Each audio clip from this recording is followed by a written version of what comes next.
बहुजन क्रांति और बहुजन नायकों को समर्पित दलित दस्तक का 2024 का शानदार बहुजन कैलेंडर आ चुका है। कैलेंडर छोटे और बड़े दोनों साइजों में उपलब्ध है। बुकिंग के लिए दिए गए नंबर पर व्हाट्सएप करें या ईमेल करें।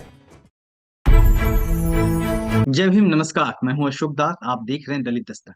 1 जनवरी साल के पहले दिन एक वीडियो मेरठ से वायरल हुआ था, जिसमें दलित समाज के 2 सभासदों के साथ जो प्रिविलेज कम्युनिटी के लोग हैं, जो अपर कास्ट लोग हैं, उन लोगों ने मारपीट की थी और इस वीडियो को वायरल किया गया था। आप सोचिए हम किस वक्त में हैं, जब चुने हुए लोग जो सभासद हैं, जिनको पावरफुल माना जाता है, जो जनता के प्रतिनिधि होते हैं, लेकिन चूंकि वो दलित समाज के हैं, तो सरेराह उनसे मारपीट हो जाती है। क्या ऐसे वीडियो किसी और समाज के साथ आप देख सकते हैं? जी नहीं। एक और घटना हुई थी मेरठ में ही अक्टूबर में बीते साल, जब दलित समाज के एक राजमिस्त्री इंद्रशेखर की हत्या विजयपाल गुर्जर नाम के व्यक्ति ने कर दी थी। मामला था बकाया राशि मांगने का। इंद्रशेखर लगातार पैसे मांग रहे थे, 2.5 लाख रुपए उनके बकाया थे, लेकिन विजयपाल गुर्जर इसको देने की नीयत नहीं रखता था। बात बढ़ी और एक बार ऐसा हुआ कि विजयपाल ने अपने रिश्तेदारों के साथ मिलके और अपने दोस्तों के साथ मिलके इंद्रशेखर को अपने खेत में ले जाकर मार डाला। कीली ठीक ठोकी गई उसके हाथ पैर पे, गोली मारी गई, फिर फांसी से लटका दिया गया। और पुलिस को खुद विजयपाल ने फोन करके बताया कि उसने इंद्रशेखर को मार दिया है, इसे उतार के ले जाओ। सोचिए, कोई खौफ नहीं है कानून का। मनुस्मृति के दौर में क्या होता होगा।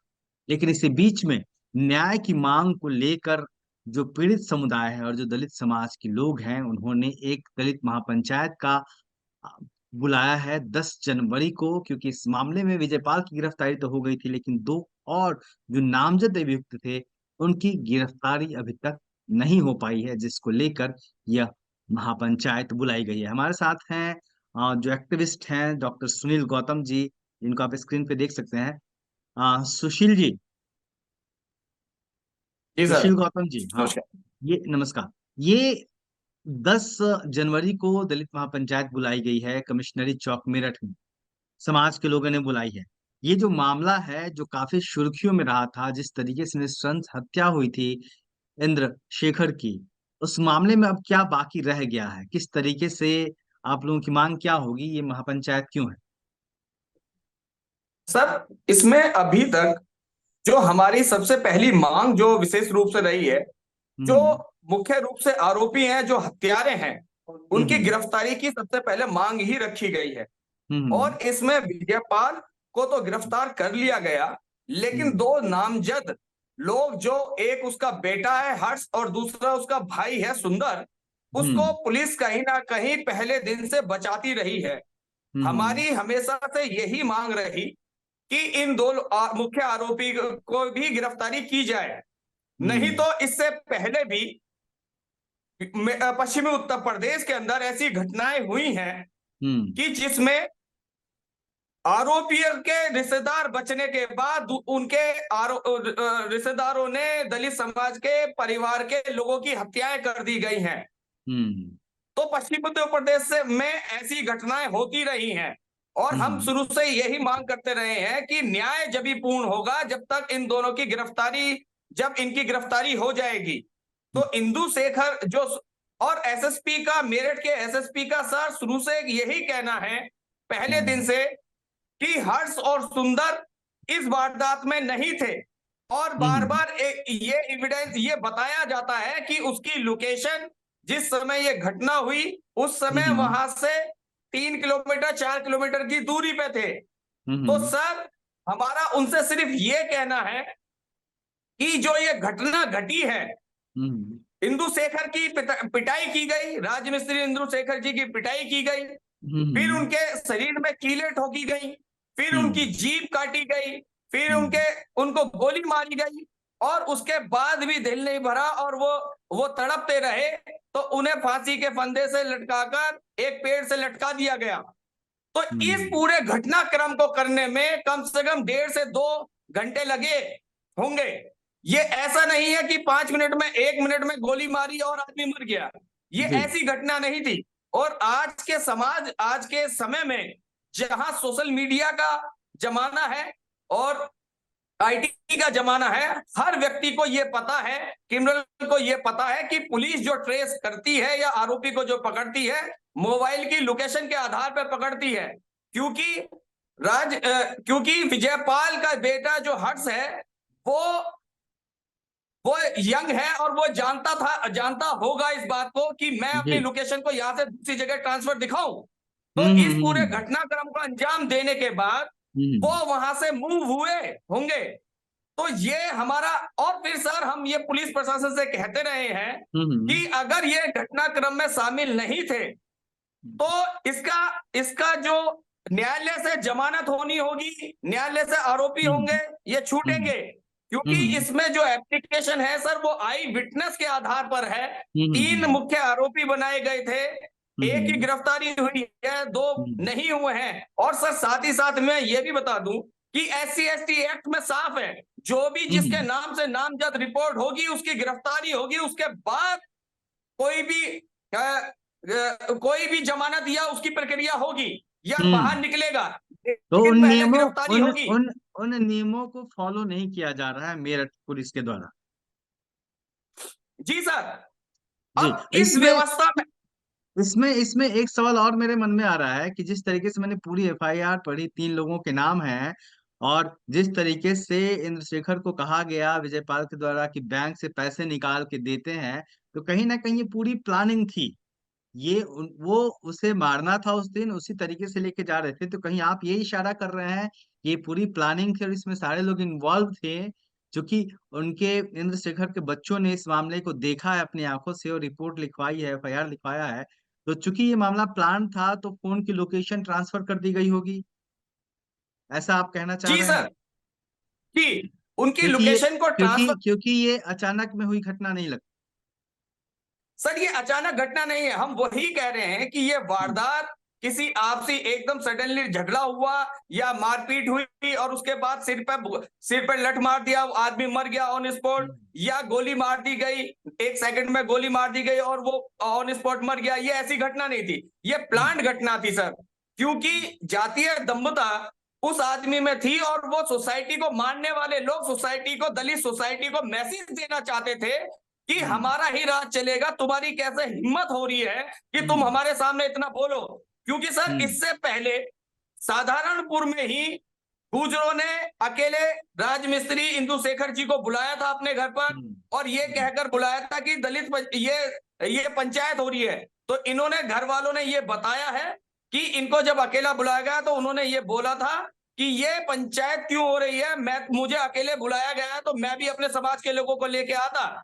लेकिन हम्म वहां पर एक विधायक जो समाजवादी का है और मानने वाले की जाति से है सर, और ये हम्म इनका रिश्तेदार भी है, उसी के हम्म। ससुराल पक्ष के यहाँ, उनके ससुर के यहाँ ये मीटिंग हुई थी। नाम और क्या ये है विधायक विश्वास का? दिला, समाजवादी के विधायक के रिश्तेदार के यहाँ मीटिंग हुई थी ये, हम्म और जो मानने वाला है वो उसका रिश्तेदार है। हम्म तो मानने वाला जो उसका रिश्तेदार है, और उन्होंने ये बोला था कि जो 2.5 लाख रुपए हैं तुम्हारे, तुम इनका हम्म काम पूरा कर दो, इसकी जिम्मेदारी हम लेते हैं कि हम पैसा दिलवाएंगे। जब इन्होंने हम्म काम पूरा कर दिया गया सर, तो जो भी हम्म वहां पर नेगोशिएशन रहा होगा, इंदु शेखर की भी गाली गलौच या इनसे बदतमीजी करी होगी, तो आवेश में आकर इन्होंने भी कहा होगा। तो उस हम्म चीज का भी बदला लेने के लिए कि दलित आदमी होकर हमसे ऐसी बात कैसे कह सकता है, तो हम्म इसका भी बदला उसके दिमाग में था, मानने वाले के दिमाग में था। और हम्म इसको, इस घटना को, जब वो पैसे देने के लिए बुलाया गया कि हम हम्म तुम्हें बैंक से निकाल कर पैसा देते हैं, तो इस हम्म। घटना को पूरा प्लान तरीके से लोगों को जी कहीं पे जी छुपा बैठा के रखा होगा। जी सुशील जी, तो ये मैं बता दूं दर्शकों को कि ये 25 अक्टूबर की घटना है और जो एफआईआर लिखी गई है वो 26 अक्टूबर को लिखी गई थी, जिसमें साफ साफ 3 नाम, विजयपाल, हर्ष और सुंदर के नाम लिखे गए थे। और जो इसमें जो चश्मदीद थे वो इंद्रशेखर के बेटे हैं जिन्होंने रिपोर्ट लिखवाई जी है। जी। जी, तो इंदु ऐसे में शेखर जी के ऐसे में बेटे। निश्चित तौर पे ये सवाल उठता है कि आखिर जब चश्मदीद जो कि मृतक के बेटे हैं उन्होंने जो कहा है उस पर आखिर पुलिस भरोसा क्यों नहीं कर रही? मेरठ पुलिस पे ये बड़ा सवाल है। और कहीं ना कहीं सवाल को मजबूती से रखने के लिए 10 जनवरी को दलित महापंचायत मेरठ के कमिश्नरी चौक पे हो रही है, जिसे इस समाज के लोगों ने बुलाया है। तो उस दिन कितने लोगों का जुटान होने की संभावना है वहां पे, और क्या मांगे रहेंगी, किस तरीके से दबाव बनाएंगे आप? सर, ये हम जब गिरफ्तारी नहीं हुई तो हमने हम्म, सोचा प्रशासन पर एक प्रेशर बनाने के लिए एक लास्ट मूवमेंट, एक लास्ट कोशिश कर ली जाए, और पूरी हम्म, सोसाइटी को जोड़कर एक दलित महापंचायत की कॉल दी समाज ने। और हम्म, उसी पंचायत को लेकर जो तमाम राजनीतिक दल हैं और जो नेता हैं, उन्होंने भी इसको आने का आह्वान इसमें किया है। और हम्म, तमाम जो समाज प्रेमी हैं और इस घटना से विचलित हैं कि इंदु शेखर के परिवार को न्याय दिलाया जाए, उन्होंने हम्म, आह्वान किया है इस पंचायत, दलित महापंचायत में आने का। तो हम्म, सर, इसमें भीड़ जो होगी मेरे ख्याल से, वो पश्चिमी उत्तर प्रदेश में आज तक ऐसा आंदोलन नहीं हुआ होगा। जो हम्म, कयास लगाए जा रहे हैं कि इसके अंदर बेतोड़ लोग आने वाले हैं और एकजुटता दलित महापंचायत को और इंदु शेखर के परिवार को न्याय दिलाने के लिए एकजुट होने वाले हैं। बिल्कुल। तो इसमें एक चीज और समझने की जरूरत है कि मेरठ का जब हम जिक्र करते हैं तो मेरठ दिल्ली से सटा हुआ इलाका है। दिल्ली से मेरठ एक्सप्रेसवे बना, जिसके जरिए हम 1 से 1.5 घंटे में दिल्ली से मेरठ पहुंच जाते हैं। वहां पे इस तरीके की घटना, क्या पश्चिमी उत्तर प्रदेश में जो जातिवाद है वो आज भी चरम पे है? सर, जातिवाद तो हर जगह है।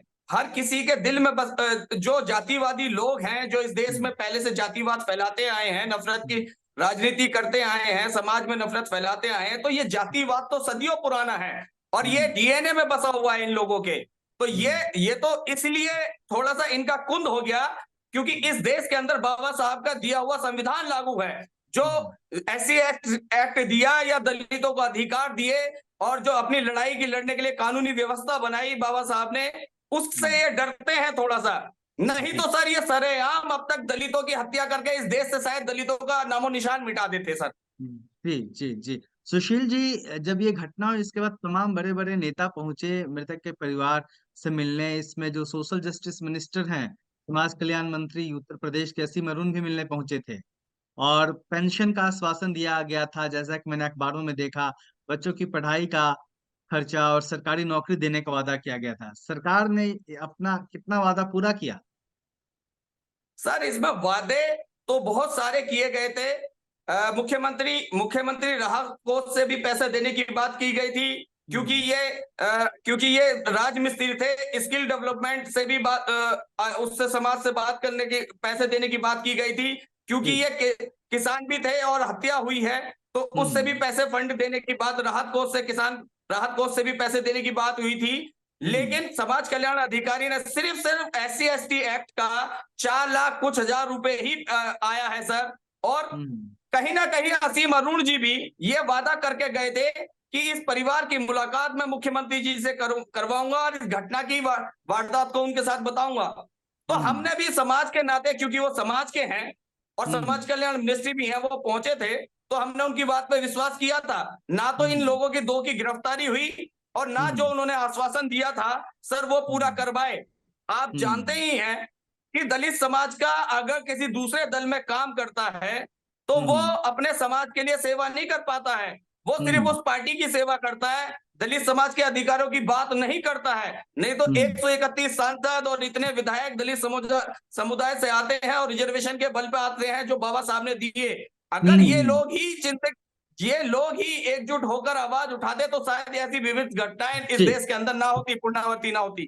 जी, डॉक्टर सुशील गौतम जी, बिल्कुल सही कहना आपका। तो बड़ा सवाल है मेरठ पुलिस पे कि आखिर मेरठ पुलिस किसके दबाव में आके पूरी लीपापोती कर रही है, और जिन 2 लोगों का नाम है एफआईआर में, हर्ष और सुंदर, उनको आखिर गिरफ्तारी से क्यों बचाई जा रही है? दबाव किसका है मेरठ की पुलिस पे?